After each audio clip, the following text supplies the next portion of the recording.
Okay, so in today's video session, we are going to go over my top 10 must-haves for your parenting plan. These are mistakes that I've seen over the last 12 years of people making that they are not putting into their parenting plans, that they are not including, and it ends up causing people fights, arguments, or back into court. These must-haves you need to push. You need to push hard with your attorney to make sure they get put into your parenting plan. So many people make the mistake of just saying, it's okay. I'm just going to sign my parenting plan now and I'll deal with this later. And what that means for most people is I'm going to go back to court later. I'm going to go pay a bunch more money to my attorney and go back and fix it later. And I wish if I had anything to go back and tell my old self in this category, it would be to push harder now while my kids were young, 1 and 3 when I got divorced, to have the things I wanted in there then. And for the long haul, I should have spent more money and time paying attention to making that parenting plan way more detailed back when I was first going through it. Instead, I thought, I'll fix it later. I'll fix it later. And I fixed it later with multiple trips to court and thousands of dollars later. I fixed it, but not all of it. So these are my must-haves. So without fail, we are going to jump right in. Number one, I want you to be intentional and specific when it comes to legal custody. What is the difference between a major decision that requires both parties' permission? If you're doing shared joint custody, what is a major decision versus what is a daily decision? What is a daily decision? A daily decision are things like chores at your house, clothing at your house, bedtimes at your house, over-the-counter drugs that you may give your child. Those are your own sound decisions at your own house. You don't have to go seek permission from your other party about what you do inside your home for a daily decision.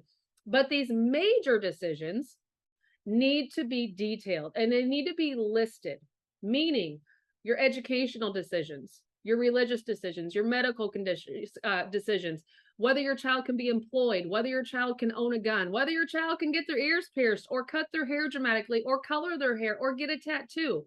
Now, some of you may be thinking some of those things are over the age 18. Yeah, they should be, but not always. So you need to list in your parenting plan if you're doing joint, and one of you is not primary, you both are legally joint custody agreed that you have to talk about these major decisions. I want a list.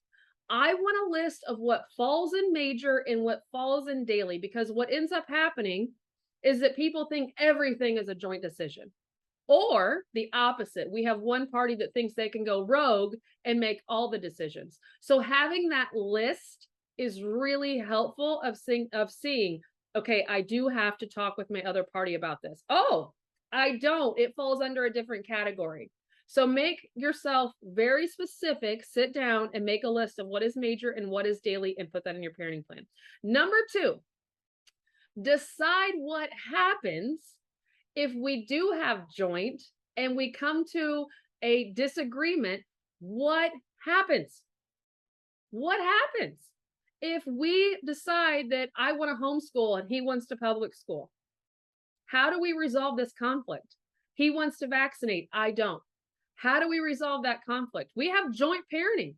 We hate each other's guts. We are in a parenting app. It's fuck you season for both of us, but we have a major decision to make and we are not getting along. We don't agree.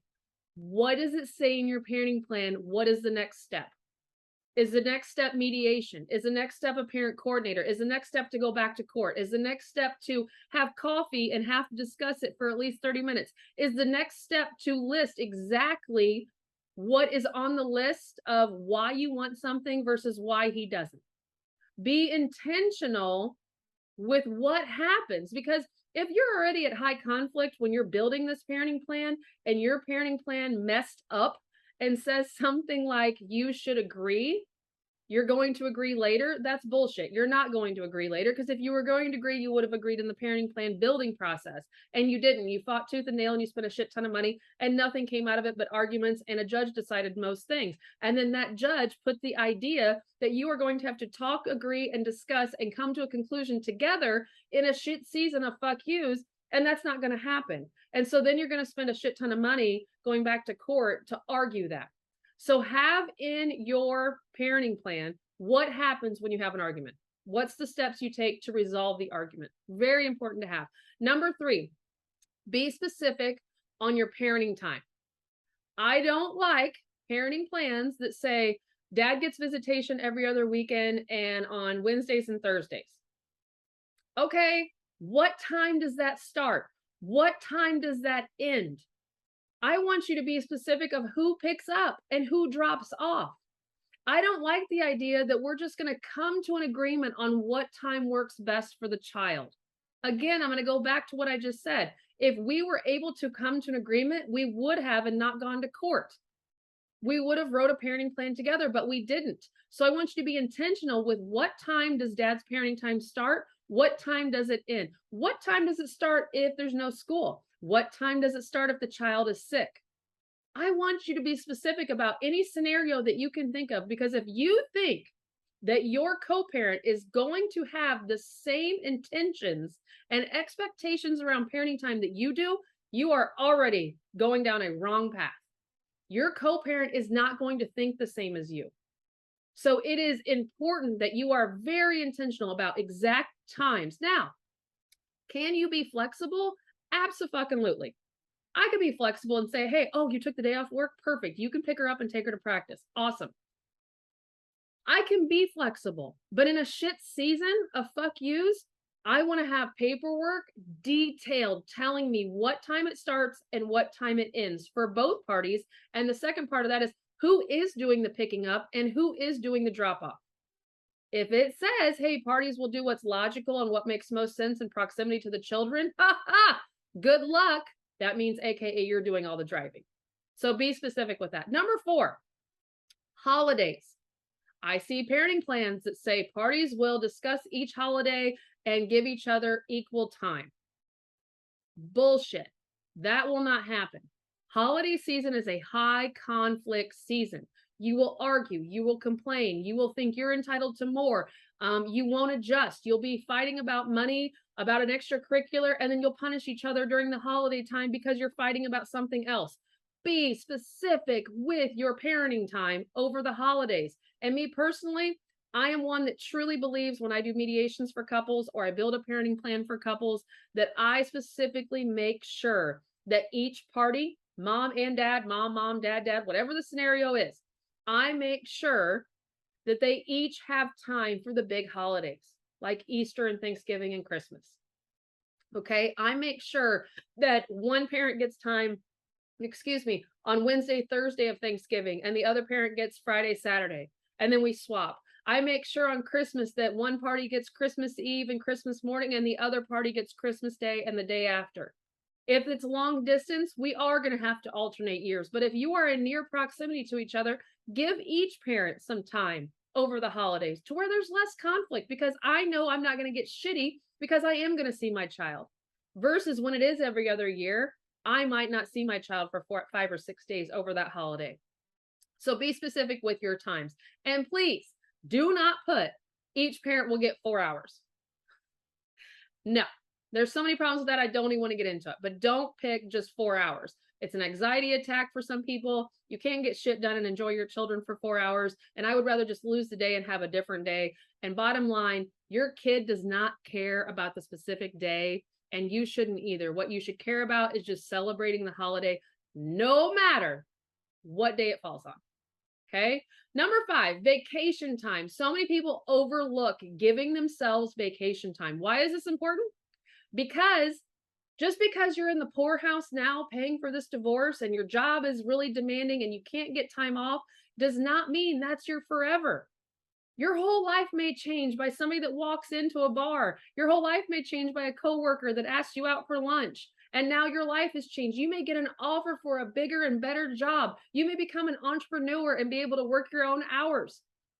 And your life has changed. Now you do have the flexibility of a vacation, but you were thinking too small when you built your parenting plan. And now you have no vacation time to take with your children. And your ex is not going to give it to you because, well, let's face it, you don't like each other. So put in your parenting plan that you each get vacation. It could be 2 weeks. It could be 3 weeks. Things to think about. Do you want it just in the summertime? Do you want it year round? Do you want it to be for a week at a time, or can you get 2 weeks? Are you going out of the country? Or are you staying in the country? Are you giving an itinerary? Are you giving notice? Are you giving flight information? How detailed do you want to be with each other about your children and this vacation? But don't limit yourself. Number 6, be specific about extracurriculars. This is where I missed the boat, folks. And if I had a do-over, man, this would be high on my list. Extracurriculars for children are insane. It's probably $1 billion market. Travel sports are outrageous. School sports are getting outrageous. The amount of time and commitment it takes is outrageous. The amount of travel is outrageous. I know this because I have an 18-year-old and a 16-year-old who both did travel sports, who both did high school sports, and they are ridiculous. So I want you to be able to have those extracurriculars figured out on going back to that decision making. Are you both making the decision about your child doing extracurriculars, or do one of you get to make that decision because you have primary or sole, which is fine, but then who pays? Who pays for that extracurricular? Who has the ability to say, hey, I'm paying half, you pay half. I'm paying for school stuff, you pay for out of school stuff. I'm paying for hotel, you pay for registration. You have to make sure that everybody plays a part in these extracurriculars.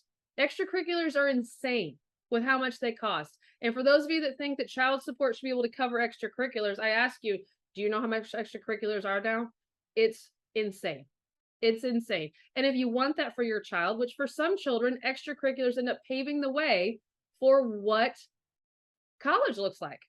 And if you spend the money for extracurriculars, sometimes your child can get a good ride into college.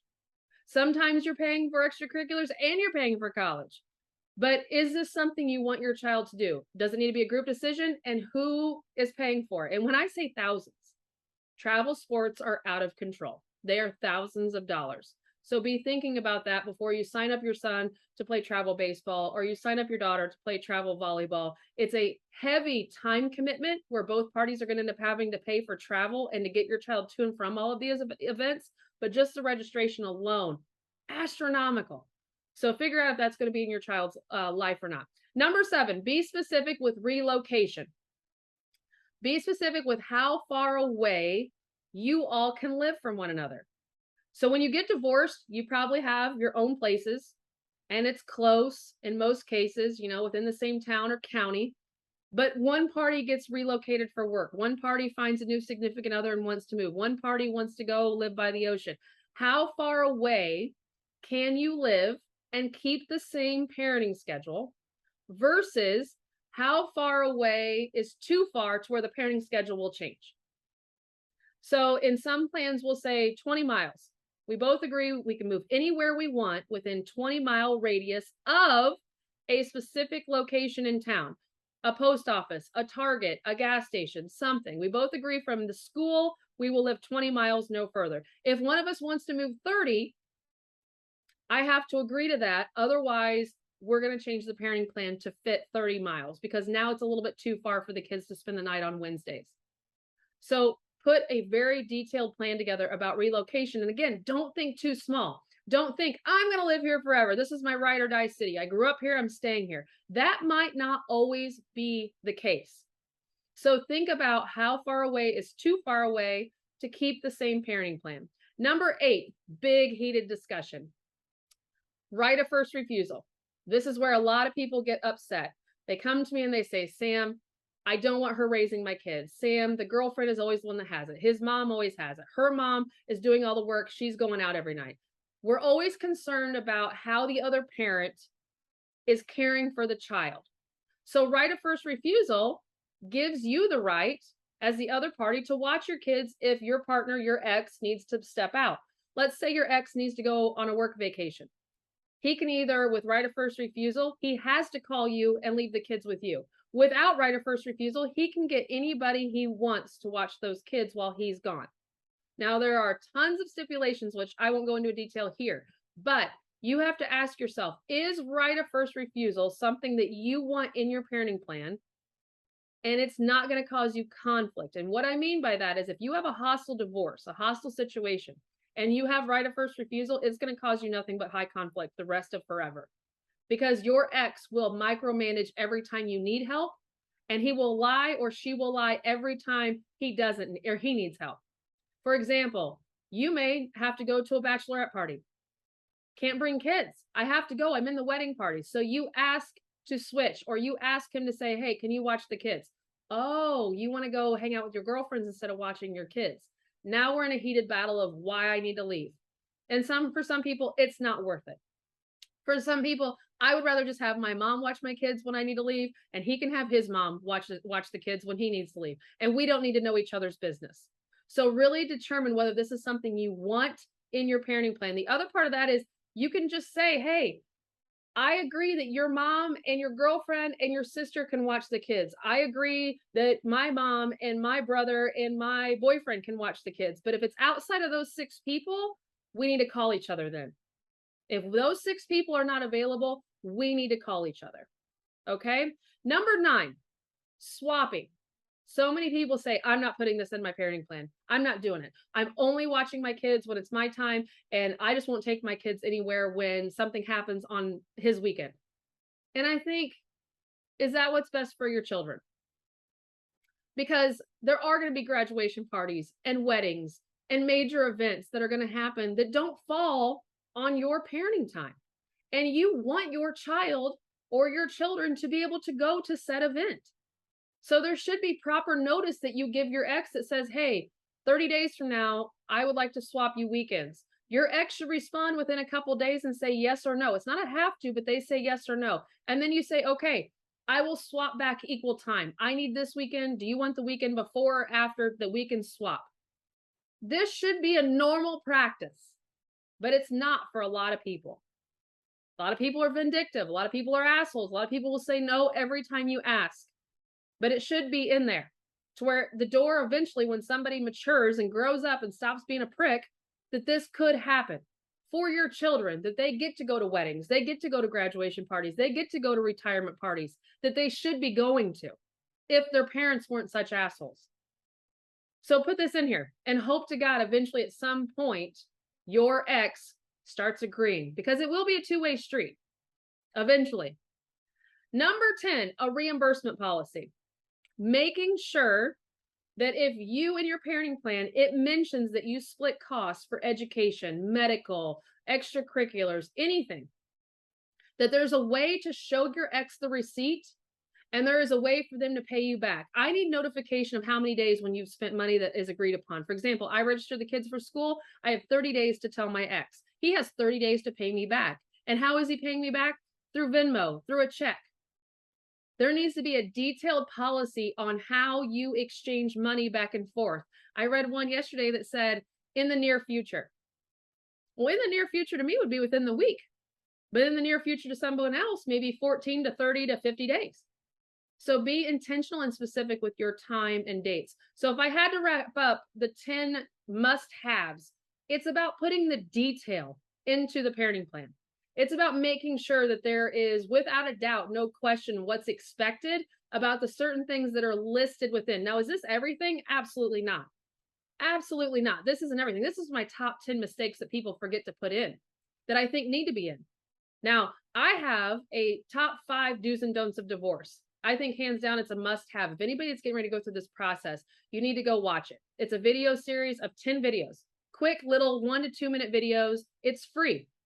The top 5 do's and don'ts of divorce. This is literally the mistakes I've made, mistakes I see clients making, people that just need to work a little bit harder on educating themselves to make sure they get the information they need to make a better decision about the future with their kids post-divorce life. You have to go get those. And inside each video, I give you a resource. I give you another resource. If you need to dig deeper about that subject, I give you another resource, because I was you. I was you.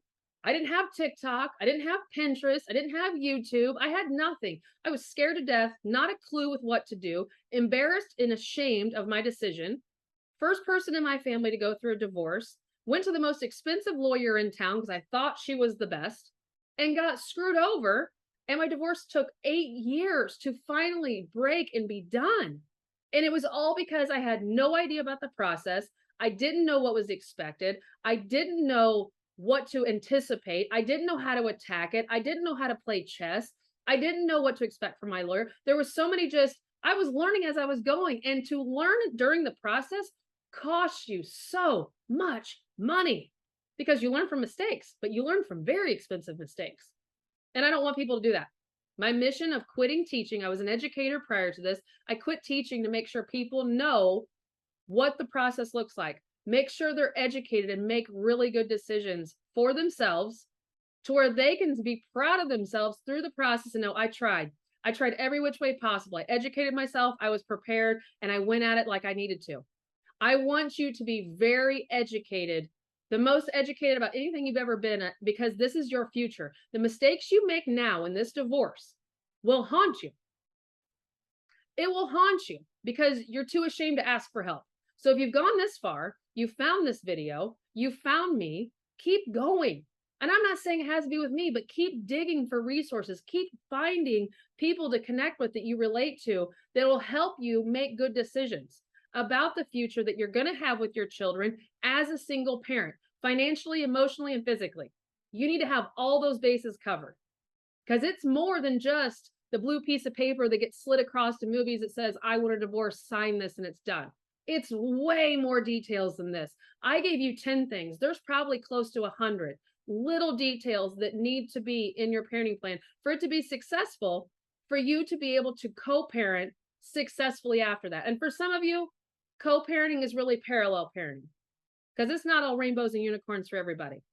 So make sure that's where you take yourself. Make sure when you go to court or you pick a lawyer that you are educated about that lawyer. You've picked the best guy in town for your situation. You have picked and analyzed the proper people to put in your support system. You have prepared yourself for what paperwork is going to be expected of you, and you have it filled out to the best. You are prepared if you go to trial that you are going to conduct yourself in a professional way to be able to get your points across clearly to where you can attack and get what you need for your future with your children. So if you have found this helpful, I would love for you to follow, subscribe, tag along. But if you could do anything when you leave here, go to my website, SamanthaBoss.com, and get the 5 for 5. 5 do's and 5 don'ts. It's completely free.